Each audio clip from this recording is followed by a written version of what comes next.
Oi, gente, tudo bem com vocês? Espero que sim. Tô aqui novamente, né, para dar continuidade ao vídeo anterior. Mas antes que eu fale, né, dando continuidade, eu queria falar algumas coisas para vocês. Primeiro que os áudios anteriores dos outros vídeos saíram mais baixo porque eu gravei na sala da minha casa. Então, do lado da minha sala é o quarto de Emanuel, então eu não poderia falar tão alto, porque ele poderia acordar. Esse vídeo vai estar, eu acho, com o áudio melhor, porque eu tô no terraço da minha casa. Eu até fiz uma gambiarra aqui com uma lâmpada para a iluminação ficar um pouco melhor. Espero que vocês relevem se não tiver tão legal. E segundo, sobre também o tempo de vídeo, né? Os vídeos que eu gravei, eles são um pouco grandes, mas é por conta, gente, da história, né? Eu tento resumir, né, em cada vídeo um pedacinho, né? Mas infelizmente não tem como não ser com detalhes, né? Então demora realmente um pouquinho, é um pouco longo, né, os vídeos. Então eu espero que vocês também relevem isso e tenham um pouquinho de paciência, tá? Pra assistir o vídeo até o final. E a terceira coisa é sobre uma mãe que estava falando comigo no WhatsApp, me fez uma pergunta, né? Eu respondi para ela lá, mas ela pediu que eu também falasse no vídeo. Ela perguntou para mim se o barulho do extritor, que é o ronquinho que eu falo para vocês, se ele é só característica da laringomalácia mesmo, ou se tem outro tipo de doença que tem esse mesmo ronquinho. Eu falei para ela que sim, que não é só da laringomalácia, né? Então precisa ser avaliado, né? Precisa o otorrino avaliar, fazer exame para saber se ele só tem a laringomalácia ou outro tipo, né? Ou algum outro tipo de doença. Porque esse barulhinho também pode vir com algumas outras características, né?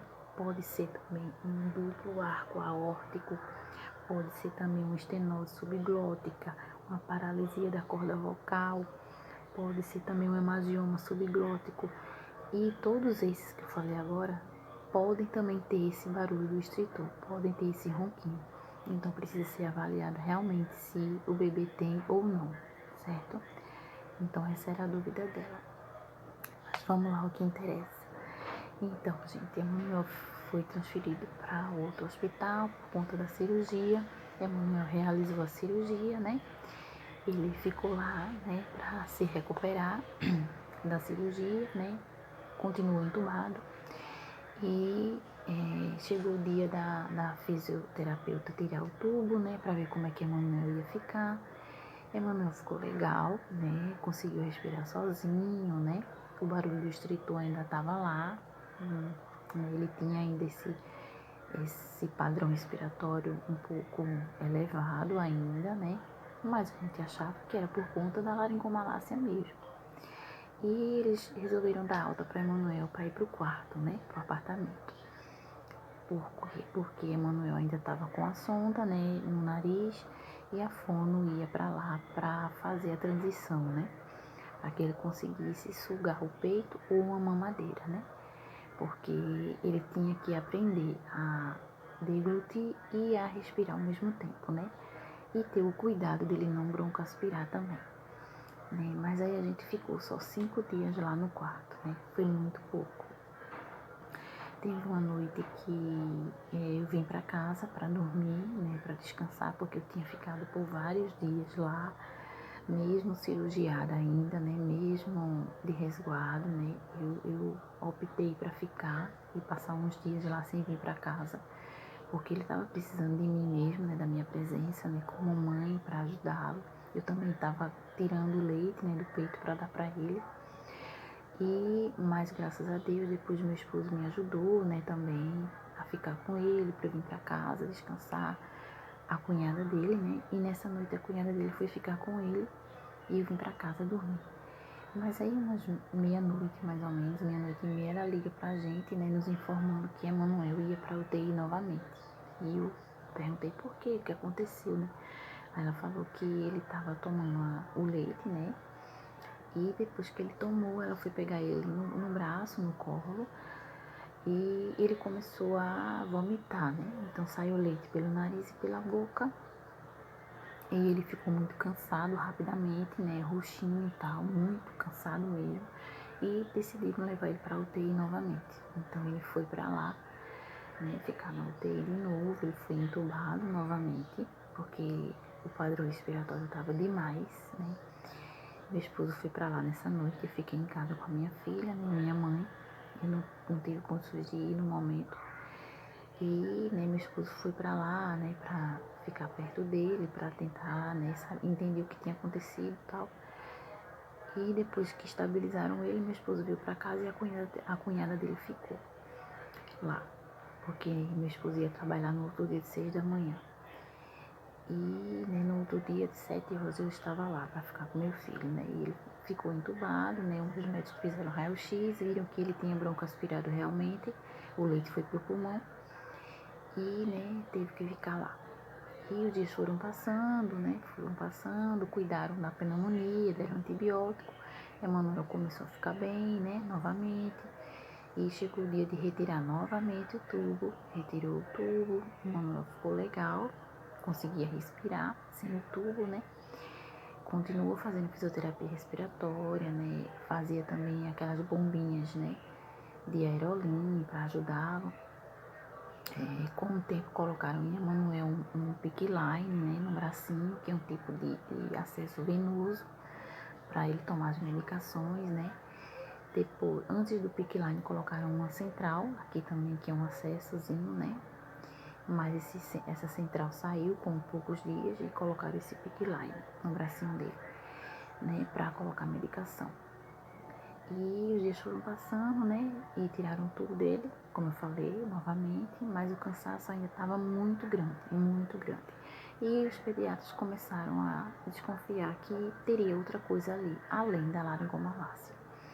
Então pediram que a gente procurasse uma pneumologista, a gente procurou para que a pneumo fosse até lá, né, no hospital, para avaliar Emanuel, porque lá no hospital não tinha pneumo pediátrica no momento. Ela foi, doutora Carolina, uma ótima pessoa, uma médica maravilhosa. E ela nos ajudou muito, né? Ela foi lá, pediu alguns exames de sangue, né, e de imagem. Primeiro ela pediu a tomografia e Emanuel foi fazer a tomografia e na tomografia viu que ele tinha um anel vascular, né? Então Deus preparou tudo, porque se os médicos tivessem dado alta para Emanuel para vir para casa, ele poderia ter morrido, né, por conta dessa broncoaspiração. Então Deus sabia de tudo já, né. Então, né, eles achavam que era esse anel vascular que estava comprimindo a traqueia de Emanuel, poderia ser ele, que estava fazendo esse desconforto maior. Mas aí avaliaram melhor e viram que ele tinha esse anel vascular, mas não estava comprimindo tanto assim e não precisaria fazer cirurgia. Então a pneumo foi e pediu outro exame, pediu uma broncoscopia, né? Os exames de sangue saíram os resultados e nada grave, né? E na broncoscopia viu que ele tinha a laringomalácia também no brônquio esquerdo. Então aí sim viram a real, né, situação, o porquê desse cansaço excessivo. Era por conta que ele tinha a laringomalácia no brônquio, né? O brônquio é próximo do pulmão, então tudo era um conjunto respiratório, né? Mas também não precisaria fazer cirurgia. E o que precisaria então? Só o tempo, né? O tempo que ia ajudar Emanuel, né? Na medida que Emanuel fosse crescendo, se desenvolvendo, tudo isso também ia se desenvolvendo, né? Ia tendo maturidade, né? Vamos dizer assim. Mas precisaria ficar lá no hospital porque ele necessitava da fisioterapia respiratória, né? Ele necessitava às vezes de oxigênio, ele necessitava desse tubo, né? Dessa ventilação mecânica, infelizmente. E a médica até chegou para mim falar uma vez que ele poderia ficar lá até 1 ano e 2 meses, né? Porque ele tanto faz, ele estava bem, tanto faz, ele estava mal e precisaria colocar ele no tubo novamente, né? Em casa a gente sabe que não tem como entubar, né? E a gente foi ficando, Emanuel completou 1 mês de vida lá no hospital, completou 2 meses de vida no hospital, né? E ele teve algumas gripes, alguns resfriados, né? Porque ele estava num ambiente hospitalar, né? Numa UTI e pegava realmente infecções mesmo, né? Então piorava, melhorava, piorava, melhorava. A fono continuou indo, né? Para fazer a transição, para ajudá-lo, né? nessa questão de sucção, mas era lento também, né? Porque tudo dependia muito, né, do padrão respiratório de Emanuel. Se ele tivesse no dia muito cansado, ela não fazia sessão. Se ele tivesse legal, ela fazia. Então era bem complicado também. Tudo era questão de tempo e de paciência. Mas aí, né, depois que a gente descobriu mais duas coisas, né, a gente teve que realmente esperar lá, né, na UTI. E teve uma noite que Emanuel estava entubado ainda. Quando a gente está entubado, né, a gente não escuta o paciente falar, nem chorar, nem nada, né? Não escuta nenhum esboço que eles façam. Mas aí eu estava deitada na cadeira, né, tentando dar um cochilo, e escutei um chorinho de um bebê. Mas eu achei que era de outro bebê que estava próximo do meu, né?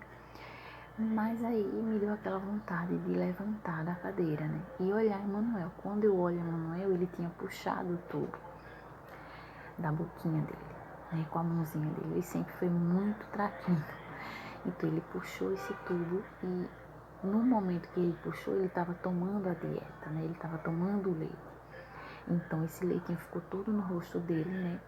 O tubo, como saiu da boca, ficou fazendo bolhas, né, de leite, né? Aquele ar que saía do tubo ficou fazendo aquelas bolhas de leite no rosto dele. Ele ficou sufocado, né?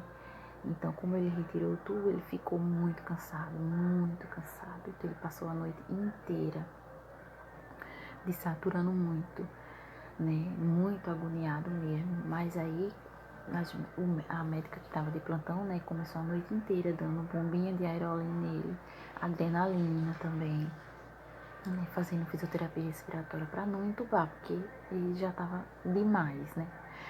E isso foi a noite inteira até amanhecer o dia, né?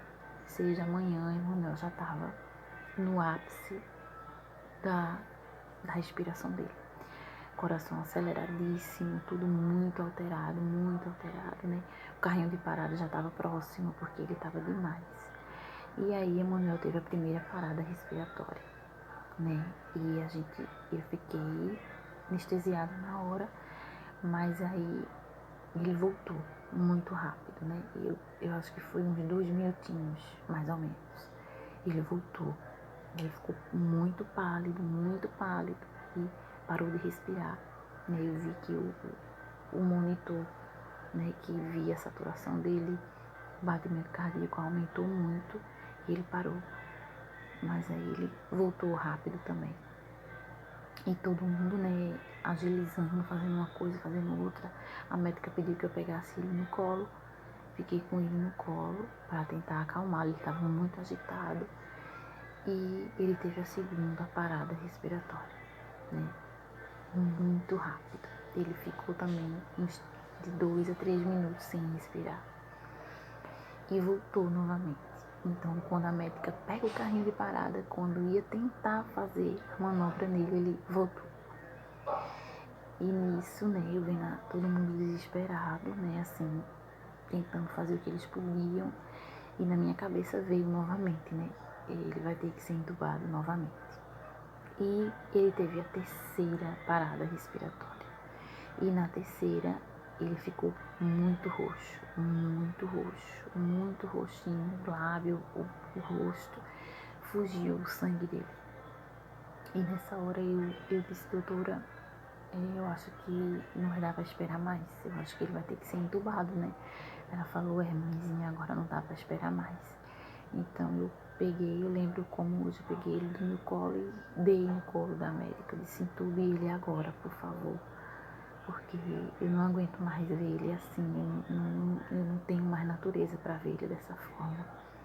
Então, né, ele foi entubado novamente. Eu vou colocar a foto aqui para vocês verem como ele ficou entubado, bem calmo, né? E a ventilação mecânica o ajudava muito.